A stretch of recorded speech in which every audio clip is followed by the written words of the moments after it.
जितने ही बच्चों ने border road organization multi skilled worker driver engine statics के लिए फॉर्म अप्लाई किया है, उन सभी बच्चों के लिए MSWDES का बेस्ट कंटेंट के साथ बैच शुरू हो चुका है। वो भी बिल्कुल फ्री में बैच करवाया जा रहा है। तो आप सभी को एक प्रोसेस और सीक्वेंस के साथ तैयारी करना है, जिससे कि आप लोगों का सिलेक्शन 100% मिल सके। ठीक है, और भी जो बच्चे BRO MSWDES की तैयारी कर रहे हैं उन सभी बच्चों तक चैनल को शेयर कर दो, ताकि उन सभी बच्चों को भी इस बैच का लाभ मिल सके। और जो DRDO की तैयारी कर रहे हैं या फिर DRDO के लिए जिन्होंने फॉर्म किया है, उनके लिए भी ये क्लासेस बहुत ही बेस्ट है। सो ही गाइस, स्वागत है आप सभी का एक बार फिर से मिशन ओनली सरकारी में। इस चैनल पर डेली शाम के 7 से 8 बजे के बीच BRO MSWDES के क्लासेस देखने को मिलता है। इसलिए अगर आप चैनल पे नए हो तो चैनल को सब्सक्राइब कर लेना और बेल आइकन दबा लेना, जिससे कि आप लोगों को सारा वीडियो टाइम टू टाइम मिलता रहे। और टेलीग्राम ग्रुप जरूर ज्वाइन कर लेना, ताकि कोई PDF या नोट्स वगैरह आप लोगों को आसानी से मिल सके। ठीक है, हम अपने कोर्स को, जैसे कि आप लोगों को अगर आपने पहले से आप पढ़ रहे हैं तो पता है कि 3 पार्ट्स में हम कंप्लीट कर रहे हैं। पहले थ्योरी पोर्शन का हमने कर लिया है वो कंप्लीट। अगर आपने उसका वीडियो नहीं देखा है तो चैनल के प्लेलिस्ट में से जाकर देख लेना। ठीक है, उसके बाद अभी हम थ्योरी टाइप का क्वेश्चन आंसर कर रहे हैं, जिससे कि आप लोगों का सटीक आंसर पता चल जाएगा कि किस क्वेश्चन का आंसर हमें किस तरीके से देना है। और जब मैं आप लोगों को MCQ क्वेश्चन करवाऊंगा, इसमें आप लोगों के लिए ये बहुत ही हेल्पफुल होने वाला है। इसलिए आप लोग बिल्कुल भी इसको इग्नोर नहीं कर सकते। ये सारा क्वेश्चन उस टाइप का है जो हमेशा सेम डिट्टो उठ के एग्जाम में आप लोगों को देखने को मिलता है। तो ठीक है, इससे पहले हमने 400 प्लस क्वेश्चन कर लिया था। अगर आपने पिछले का वीडियो नहीं देखा तो देख लेना। आज हम 451 नंबर क्वेश्चन से शुरू कर रहे हैं।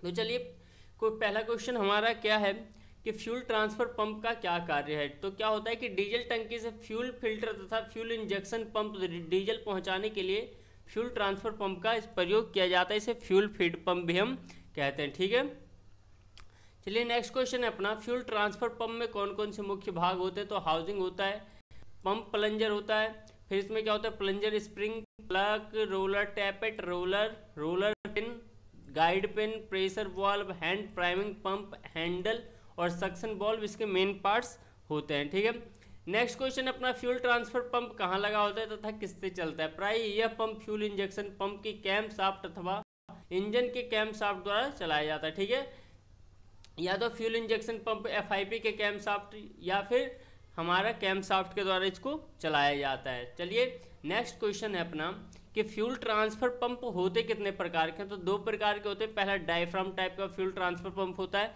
दूसरा अपना जो होता है प्लंजर टाइप का फ्यूल ट्रांसफर पंप होता है। ठीक है, चलिए अब ये एक हैंड प्राइमिंग पंप क्या होता है। तो हैंड प्राइमिंग पंप का यूज और इसका कार्य क्या होता है। तो इसके द्वारा डीजल लाइन में जो भी हवा आता है उसको ब्लीड करने के लिए हैंड प्राइमिंग पंप का प्रयोग किया जाता है।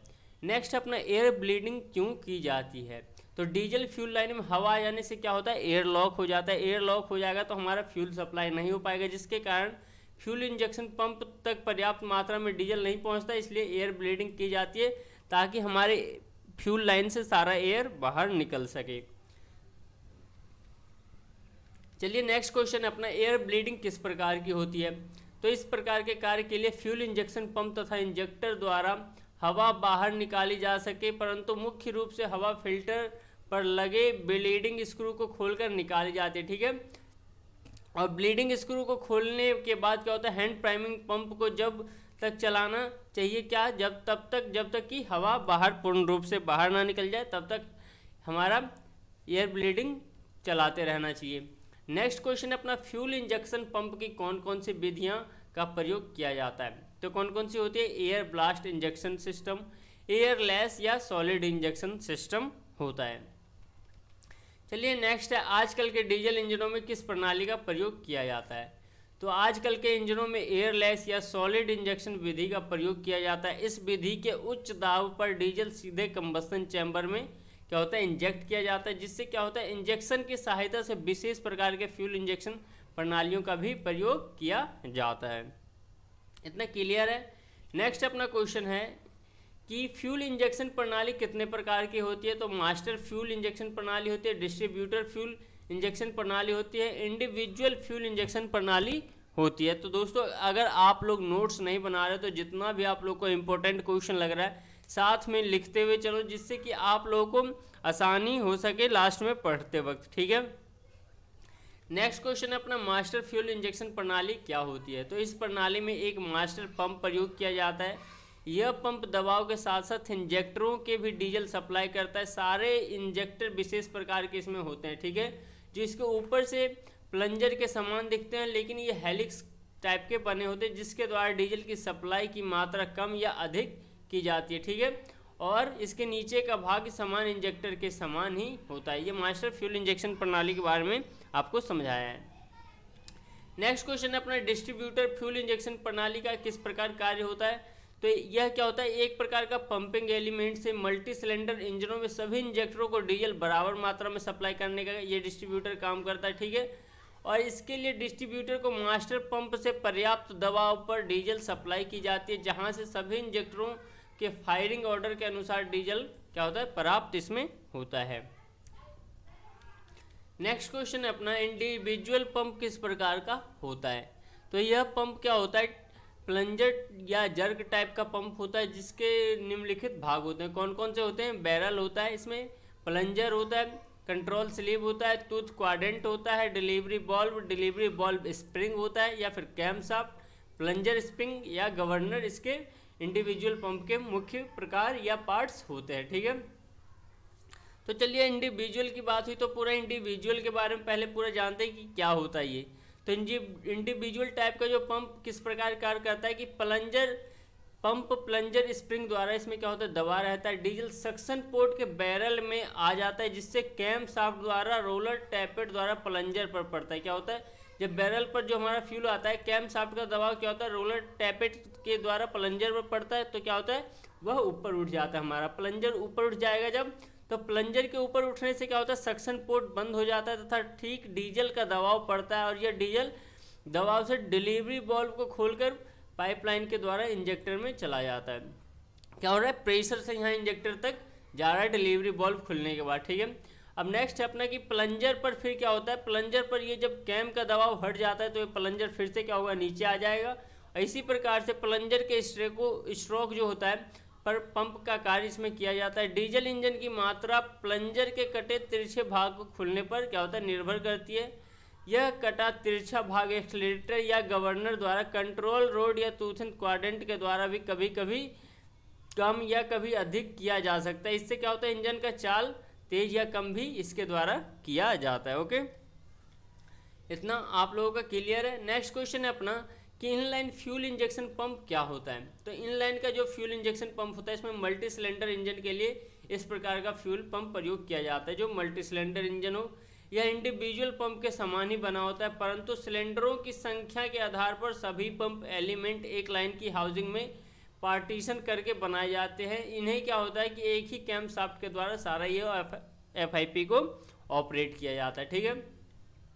नेक्स्ट अपना डिलीवरी वाल्व का क्या कार्य होता है। तो प्लंजर के द्वारा भेजे गए डीजल के दबाव से डिलीवरी वाल्व खुल जाता है और डीजल को इंजेक्टरों तक जाने के लिए रास्ता देता है हमारा डिलीवरी वाल्व, ठीक है। FIP में ये लगा रहता है।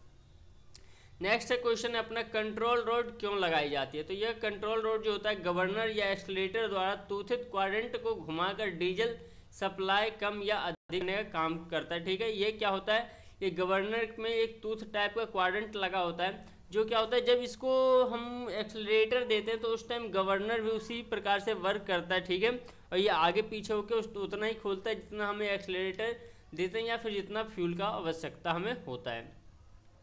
चलिए नेक्स्ट क्वेश्चन है, फ्यूल इंजेक्शन पंप को आइडियल स्पीड पर चलाता है रहे इसके लिए क्या उपाय करना चाहिए। तो आइडियल स्पीड सेट करने के लिए कंट्रोल रोड या स्टॉपर लगा होता है, उसे एडजस्ट करते रहना चाहिए, ठीक है। नेक्स्ट क्वेश्चन है अपना इंजेक्टर का क्या कार्य है। तो इंजेक्टर द्वारा दबाव के साथ साथ कंबस्शन चैम्बर में भी डीजल का स्प्रे इसमें किया जाता है। नेक्स्ट क्वेश्चन है अपना इंजेक्टर द्वारा कितने दबाव से डीजल स्प्रे किया जाता है। तो 1500 से 2000 पाउंड प्रति वर्ग इंच से क्या होता है दबाव से डीजल स्प्रे इसमें किया जाता है। नेक्स्ट क्वेश्चन है अपना इंजेक्टर को कहाँ लगाया जाता है। तो इंजेक्टर को सिलेंडर हेड या ब्लॉक में इस प्रकार लगाते हैं कि वह कंबस्शन चैम्बर में सीधे स्प्रे कर सके, ठीक है। नेक्स्ट क्वेश्चन है अपना कि एक अच्छे इंजेक्टर के क्या क्या गुण होने चाहिए। तो समय पर पूरा डीजल स्प्रे कर सके, ठीक है, या फिर डीजल स्प्रे होते ही पूरे कंबस्शन चैम्बर में फैल जाए, या फिर स्प्रे का आकार अच्छा हो, स्प्रे किया गया डीजल शीघ्र जल सके, ये हमारे इंजेक्टर के अच्छे गुण दर्शाते हैं। नेक्स्ट क्वेश्चन अपना, इंजेक्टर में कौन कौन से मुख्य भाग होते हैं? तो injector body, safety cap, overflow diesel injection, nozzle atomizer जो होता है, नोजल स्प्रिंग होता है, प्रेशर एडजस्टिंग स्क्रू होता है, स्पिंडल, फ्यूल इनलेट और लॉक नट होता है। ठीक है, अब चलिए इंजेक्टर की बनावट किस प्रकार की होती है इस पर हम बात करते हैं। तो इंजेक्टर में जो होता है सबसे ऊपर एक कैप नट तथा उसके नीचे नोजल फिट रहता है। बॉडी के अंदर स्पिंडल, नोजल और नोजल स्प्रिंग तथा प्रेशर एडजस्टिंग स्क्रू आदि फिट रहते हैं। और बॉडी में क्या होता है कि बॉडी में डीजल इनलेट और ओवरफ्लो पाइप भी फिट करके का स्थान बना होता है, क्योंकि अगर हमारा ज़्यादा डीजल यूज जितना हो रहा है अगर ज़्यादा डीजल होता है तो ओवरफ्लो पाइप के थ्रू हमारा फिर से फ्यूल टैंक में वो डीजल आ जाता है। नेक्स्ट क्वेश्चन है अपना, इंजेक्टर द्वारा डीजल का स्प्रे किस प्रकार होता है? तो इंजेक्टर का नोजल अपनी सीट पर स्प्रिंग के द्वारा बैठी रहती है। जब दबाव से डीजल प्रवेश उसमें करता है तो नोजल बाल्ब अपने सीट से ऊपर उठ जाता है और नोजल के छिद्रों द्वारा डीजल स्प्रे हो जाता है। ओके, नेक्स्ट अपना, इंजेक्टर नोजल कितने प्रकार के होते हैं? तो single hole nozzle, pintle hole nozzle और multi hole nozzle main injector होते हैं, 3 प्रकार के। अब इसके बारे में थोड़ा थोड़ा जान लेते हैं। ये क्वेश्चन हमेशा एग्जाम में पूछा जाता है। अगर आप लोगों का इंजेक्टर के बारे में आया तो या तो सिंगल होल नोजल के बारे में पूछ ले या मल्टी होल नोजल के बारे में पूछ ले, तो ये सब आप लोग नोट करिएगा। ओके, तो सिंगल होल नोजल जो किस प्रकार का होता है? तो यह नोजल जो होता है साधारण छोटे इंजनों के लिए सिंगल होल नोजल का प्रयोग किया जाता है। इसमें क्या होता है, एक ही छेद बना होता है जिससे डीजल स्प्रे किया जाता है, जिसे सिंगल होल हम कहते हैं। ठीक है, नेक्स्ट अपना मल्टी होल। तो मल्टी होल से पता चल रहा है कि इसमें मल्टीपल क्या होगा, हमारा होल होगा। तो इस प्रकार के नोजल में विभिन्न कोणों के कई छेद बने होते हैं, मल्टीपल होल इसमें बने होते हैं। इसके द्वारा कई फुवार कंबसन चैम्बर में स्प्रे होता है जिससे डीजल जलने की सरलता आ जाती है। ठीक है, नेक्स्ट क्वेश्चन है अपना, पिंटल नोजल जो होता है किस प्रकार का होता है? तो ये विशेष प्रकार का नोजल है। इससे क्या होता है, प्री कंबसन चैम्बर वाले इंजनों के लिए प्रयोग किया जाता है। इसके द्वारा 2 चरणों में इसको स्प्रे किया जाता है। नेक्स्ट अपना, इंजेक्टर में विभिन्न दोष कौन कौन से आते हैं? तो इंजेक्टर से डीजल टपकने लगता है तथा फुहार के रूप में क्या होता है, बदल जाता है। ठीक है, ये इसके दोष आ सकते हैं। नेक्स्ट क्वेश्चन है अपना, इंजेक्टर में कौन कौन से टेस्ट किए जाते हैं? तो इंजेक्टर इसमें प्रेशर टेस्ट होता है, लीक टेस्ट होता है और स्प्रे टेस्ट, मुख्य इसके ये 3 टेस्ट इंजेक्टर में किए जाते हैं। नेक्स्ट क्वेश्चन है अपना, डीजल इंजन में कंबसन चैम्बर कितने प्रकार के होते हैं? तो प्री इग्निशन चैम्बर, सॉलिड या open chamber, swirl chamber, centre स्टेफियर chamber and air cell chamber होता है। ओके, नेक्स्ट अपना, प्री इग्निशन चैम्बर किस प्रकार का कार्य होता है? तो इस प्रकार के चैम्बर में एक अतिरिक्त चैम्बर प्रयोग होता है। इंजेक्टर के पहले चरण में कुछ डीजल ऑक्सिलरी चैम्बर में जाकर जलता है, जिससे क्या होता है, मुख्य चैम्बर की हवा पहले ही गर्म हो जाती है और दूसरे चरण में इंजेक्टर का चैम्बर पूरा डीजल में जलता है। नेक्स्ट अपना क्वेश्चन है, स्वीरल चैम्बर किस प्रकार का होता है? तो स्वीरल चैम्बर जो होता है हमारा, उसमें हवा क्या होता है, वृत्ताकार घूमती है स्वीरल चैम्बर के अंदर। इसके कारण क्या होता है, डीजल इंजन पूरे कंबस्टन चैम्बर में फैलकर जलता है, गोल वृत्ताकार घूमने के चक्कर में। ठीक है, इसमें मतलब अच्छे से दहन होता है। नेक्स्ट अपना, सॉलिड चैम्बर किस प्रकार का होता है? तो इस प्रकार के चैम्बर में क्या होता है, कॉनकेव टाइप का पिस्टन का इसमें प्रयोग किया जाता है। किसमें, सॉलिड टाइप चैम्बर में। इसमें सीधे कंबस्टन चैम्बर में इंजेक्शन इसका किया जाता है। ओके, नेक्स्ट क्वेश्चन है अपना कि सेंट स्फीयर चैम्बर किस प्रकार कार्य होता है? तो इस प्रकार के चैम्बर में प्रवेश मार्ग पर सदा पर्दा सा रहता है, जिसके कारण हवा के भंवर उत्पन्न हो जाती है तथा चैम्बर की दीवारें गर्म हो जाती है, जिससे डीजल हमारा शीघ्र जलने लगता है। ओके, नेक्स्ट क्वेश्चन है अपना, डीजल फ्यूल इंजेक्शन पंप की फेजिंग से क्या तात्पर्य है? तो डीजल फ्यूल इंजेक्शन पंप में फेजिंग क्यों किया जाता है दोस्तों? क्योंकि फ्यूल इंजेक्शन पंप की यह विशेषता होनी चाहिए कि इसके द्वारा डीजल का मतलब स्प्रे करने आरंभ तथा समापन के बीच का अंतराल हो, उसे फेजिंग कहलाता है। जो मतलब शुरू होता है हमारा इंजेक्शन और लास्ट तक का जो अंतराल होता है उसे क्या कहते हैं, फेजिंग कहते हैं। और इंजन के कुछ दिनों के बाद इसके विपरीत दोष आ जाता है। Fuel injection pump testing machine के द्वारा इसकी क्या होती है, फिर फेजिंग कराई जाती है अगर हमारा FIP में कोई दोष आ जाता है तो। नेक्स्ट क्वेश्चन है अपना, फ्यूल इंजेक्शन पंप में कैलिब्रेशन से क्या तात्पर्य। तो क्या होता है, फ्यूल इंजेक्शन पंप के लिए यह आवश्यक है कि प्रत्येक इंजेक्टर एक समान मात्रा में डीजल की सप्लाई हो और इंजन में अधिक दिनों तक चलने पर इस मात्रा में अंतर आ जाता है। इसके लिए फ्यूल इंजेक्शन क्या होता है, फेजिंग तथा कैलिब्रेशन मशीन द्वारा पुनः कैलिब्रेशन कराया जाता है, क्योंकि अगर ज़्यादा इसमें गैप बनेगा तो हमारा क्या होगा, फिर अच्छे से पावर नहीं हमें मिल पाएगी। इसलिए टाइम टाइम पे इसका कैलिब्रेशन या फेजिंग करवाया जाता है।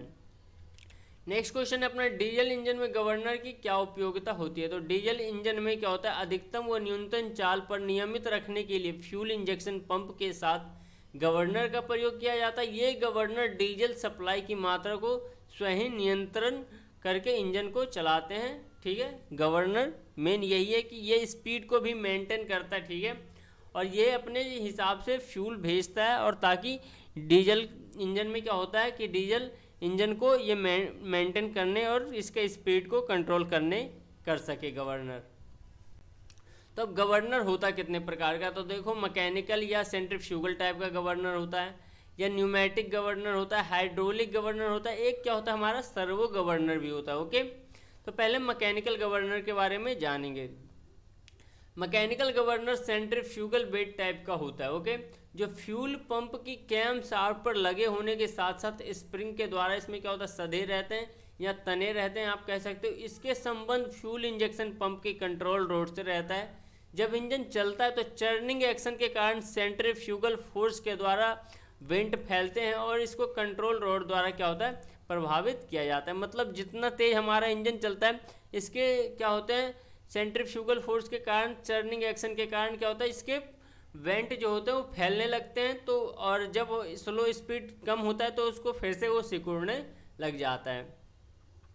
नेक्स्ट अपना न्यूमेटिक गवर्नर किस प्रकार का होता है। तो न्यूमेटिक गवर्नर को इनलेट मैनिफोल्ड में सक्शन स्ट्रोक के समय उत्पन्न डिप्रेशन द्वारा प्रभावित किया जाता है। ठीक है, और इसके कारण डायफ्राम का इसमें एक प्रयोग किया जाता है। इसके अतिरिक्त इसमें क्या होता है, एक छोटा यूनिट इनलेट मैनिफोल्ड पर लगाया जाता है जिसका संबंध सीधे एक्सेलरेटर से रहता है। जब इंजन क्या होता है चलता है, इससे इनलेट मैनिफोल्ड के में सक्शन के समय डायफ्राम पर हमारा दबाव पड़ता है। जब हमारा इंजन इनलेट मैनिफोल्ड शुरू होगा तो इनलेट मैनिफोल्ड में जो हमारा सक्शन डायफ्राम होता है इस पर दबाव पड़ेगा। यह डायफ्राम कंट्रोल रोड से संबंधित रहता है। जब एक्सेलरेटर पैडल दबाया जाता है तो डायफ्राम का प्रभाव और डीजल इंजन का सप्लाई कम या अधिक फिर होता है। ओके, नेक्स्ट क्वेश्चन है अपना, हाइड्रोलिक गवर्नर किस प्रकार का होता है। तो इस प्रकार के गवर्नर हाइड्रोलिक प्रेशर का इसमें क्या होता है, प्रयोग किया जाता है।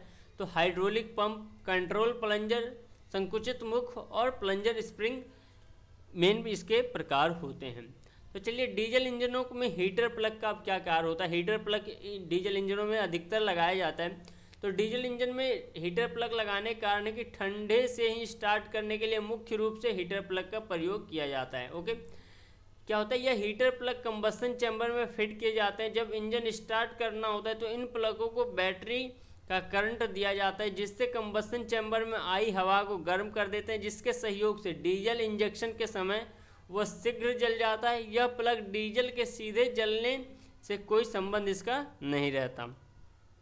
ठीक है, में बेसिक हीटर प्लग की अगर हम बात करें तो ठंडे स्थानों पर, ताकि हमारा इंजन या पावर हमारा लॉस ना हो, इसलिए थोड़ा सा पहले कंबस्शन चैम्बर को गर्म किया जाता है ताकि हमारा पावर अच्छे से जलना शुरू हो सके। ठीक है, इसलिए हीटर प्लग का प्रयोग किया जाता है। नेक्स्ट क्वेश्चन है अपना, फ्यूल इंजेक्शन पंप की देखभाल के लिए क्या करना चाहिए। तो नियमित रूप से इसका लुब्रिकेशन करते रहना चाहिए तथा लीकेज जांच या कैलिब्रेशन वगैरह इसका करवाते रहना चाहिए। ठीक है, नेक्स्ट अपना, फ्यूल इंजेक्शन पंप में क्या दोष हो सकते हैं, उसके मेन क्या कारण हो सकते हैं। ठीक है, तो चलो पहले हम दोष देखेंगे फिर उसका कारण देखेंगे। ओके, फ्यूल इंजेक्शन पंप में क्या हो रहा है, डीजल नहीं आता है। तो उसके क्या क्या कारण हो सकते हैं, या तो हमारा टंकी में डीजल ही नहीं होगा, इस कारण डीजल नहीं आ रहा होगा, या डीजल इनलेट पाइप हमारा क्या होगा, बंद होगा या चौक हो सकता है, डीजल फिल्टर हमारा बंद हो सकता है, या एयर लॉक प्रॉब्लम हो सकता है। जो भी मैंने बताया ब्लीडिंग उसमें करना होता है। तो उसमें क्या करेंगे, हम डीजल भर देंगे अगर डीजल नहीं है। अगर पाइप हमारा बंद है तो पाइप साफ करेंगे, अगर फिल्टर हमारा बंद है तो फिल्टर साफ करेंगे और एयर ब्लीडिंग करें ताकि एयर हमारा निकल सके। नेक्स्ट प्रॉब्लम आ रहा है कि डीजल की पूरी मात्रा का पंप ना होना, तो क्या होगा, डिलीवरी बल्ब से लीकेज हो सकता है, तो बल्ब का सीट बदल दो, या फिर जॉइंट ढीले होंगे तो जॉइंट को उसमें कस देंगे, ठीक है। नेक्स्ट अपने दोस्त उसमें आ रहा है कि कंट्रोल रोड का ना चलना, ये क्यों नहीं चल रहा है, तो प्लंजर कहीं क्या हो रहा है, पंप प्लंजर फंसा है, या फिर रैक या रोड पर गंदगी जमी होती है, तो क्या करते हैं, पंप को खोलकर इसका साफ करके फिर से फिट कर देना चाहिए, ठीक है। नेक्स्ट दोस्त आ रहा है कि डीजल की अनियमित सप्लाई हो रहा है, तो इसमें क्या हो सकता है, या तो एयर लॉक हो सकता है, तो एयर ब्लीड करो, डिलीवरी बल्ब टूटा है तो बल्ब को बदल दें, और अगर प्लंजर स्प्रिंग टूटा है तो स्प्रिंग बदलें, टैपर रोलर घिसा है तो नया रोलर लगाएं, और गंदा फिल्टर है तो फिल्टर को साफ कर दें, ठीक है। नेक्स्ट क्वेश्चन अपने इंजेक्टर के दोष के क्या क्या कारण और उपचार होता है बताइए। तो इंजेक्टर प्रेशर कम हो सकता है, तो इसमें क्या क्या कारण हो सकता है, अगर कम है इंजेक्टर में प्रेशर तो इंजेक्टर सही एडजस्ट नहीं है, तो इसको क्या करेंगे, सही एडजस्ट करना है। स्प्रिंग टूटा है तो स्प्रिंग को क्या है, बदल देंगे। निडल बॉल्ब अटक रहा है तो निडल बॉल्ब को आपको साफ करना है। खराब अगर निडल हो गया तो निडल बॉल्ब को बदल देना है, ठीक है। इंजेक्टर प्रेशर क्या हो रहा है, अधिक दे रहा है, तो इसमें मेन कारण हो सकता है कि कंप्रेशन स्क्रू घिस गया होगा, ठीक है, तो इसको सही से इसको टाइट कर दो, ठीक है। क्या होगा, नोजल बल्ब जाम होगा तो साफ करके इसको फिट करें या इसको बदल दें, ठीक है। नेक्स्ट है अपना डीजल बूंद के रूप में टपक रहा है। अगर डीजल बूंद बूंद के रूप में टपक रहा है तो नोजल बल्ब कटा होगा या फिर नोजल बल्ब अटकता है, ठीक है। तो इसका क्या करना है कि नया नोजल बल्ब लगा दो या फिर नोजल बल्ब को साफ करके या बदल दो।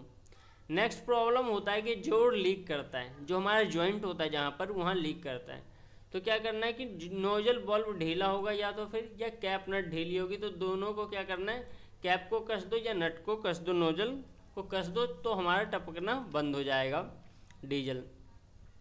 नेक्स्ट क्वेश्चन है अपना कि डीजल फ्यूल लाइन में यदि किसी कारण हवा प्रवेश कर जाए तो क्या होगा। तो अभी हम यही पढ़ते आ रहे हैं दोस्तों, अगर फ्यूल लाइन में हवा आ जाएगी तो क्या होगा, हमारा एयर लॉक बन जाता है, ठीक है, जिसके कारण डीजल का बहाव रुक जाता है और इंजेक्टर तथा डीजल की सप्लाई में गतिरोध उत्पन्न होते हैं, जिसके परिणाम स्वरूप अनियमित हो जाता है अथवा इंजन हमारा बंद हो जाता है, ठीक है। नेक्स्ट है अपना कि डीजल लाइन में हवा आ जाने के कारण क्या हो सकता है। तो फ्यूल टैंक में डीजल समाप्त हो गया हो, या फिर डीजल पाइप कनेक्शन ढीले हो गए हों, या किसी मरम्मत के लिए डीजल पाइपलाइन को खोला गया हो, ठीक है, इसी कारण इसमें हवा हमारा आ जाता है। नेक्स्ट एंड लास्ट क्वेश्चन अपना, डीजल लाइन में हवा किस प्रकार निकाली जाती है। तो डीजल लाइन में हवा निकालने के लिए क्या होता है, पाइपलाइन ज्वाइंट या फिर फ्यूल इंजेक्शन पंप तथा इंजेक्टर के पास जो हवा निकालने की व्यवस्था रहती है वहाँ से निकालो, परंतु मुख्य रूप से फिल्टर पर ब्लीडिंग स्क्रू लगाए जाते हैं, यहाँ से हवा निकालनी चाहिए, ठीक है। जब हवा निकालनी हो तो इसको क्या करते हैं, स्क्रू को खोलकर हैंड प्राइमिंग पंप चलाते हैं। हैंड प्राइमिंग पंप अभी हमने पढ़ा था किस लिए यूज किया जाता है, हवा को निकालने के लिए। तो इसको क्या करते हैं, हैंड प्राइमिंग पंप को अपने हाथों से चलाते हैं, जिसके क्या होता है, स्क्रूओं के स्थान से जो हमारा हवा होता है मिश्रित डीजल आने लगता है हवा के साथ साथ, ठीक है। और जब पंप तक चलना चाहिए जब तक कि उसमें बुलबुले आने बंद ना हो जाए। डीजल को एक आप कटोरी में या फिर किसी कनस्तर में आप उसको गिराओगे तो अगर बुलबुले आने बंद हो गए तो समझ लो आपका डीजल क्या हो गया, एयर हमारा निकल गया, अगर बुलबुले आने बंद हो जाते हैं। तो दोस्तों आज भी हमने 50 क्वेश्चन कर लिया, आज 500 क्वेश्चन अपना कंप्लीट हो चुका है, मैक्सिमम ये 1000 क्वेश्चन के करीब है। तो आप लोगों को इसलिए ये करवा रहा हूँ कि ये सारे क्वेश्चन अगर आप ध्यान से पढ़ोगे तो बहुत ही इंपॉर्टेंट और बहुत एक क्वेश्चन से बहुत क्वेश्चन निकल रहा है, अगर आप ध्यान दे रहे हो तो, ठीक है। और ध्यान नहीं दे रहे हो तो फिर जैसे चल रहा है चलने दो, लेकिन आप लोगों को ध्यान देना चाहिए, साथ साथ में नोट बनाते रहना चाहिए अगर वाकई में आप लोगों को सिलेक्शन चाहिए, ठीक है। मैं काफ़ी आप लोगों को क्वेश्चन समझाते हुए चल रहा हूँ, पढ़ा तो रहा ही हूँ, लेकिन आप लोगों को बीच बीच में समझा रहा हूँ वर्किंग किस तरीके से कर रहा है, ठीक है। जहाँ पे लग रहा है कि ठीक है आप इतने में समझ जाओगे उतने में छोड़ दे रहा हूँ, बाकी आप लोगों को समझा रहा हूँ। बाकी इसी तरीके से क्लास चलती रहेगी, आगे बहुत कुछ आप लोगों को देखने को मिलने वाला है। अगर आप चैनल पे नए हो तो चैनल को सब्सक्राइब करके बेल आइकन दबा लेना और ज़्यादा से ज़्यादा बच्चों तक शेयर करो और वीडियो को लाइक किया करो यार, जिससे मुझे भी मोटिवेशन मिलता है। धन्यवाद, फिर मिलेंगे नेक्स्ट क्लास में।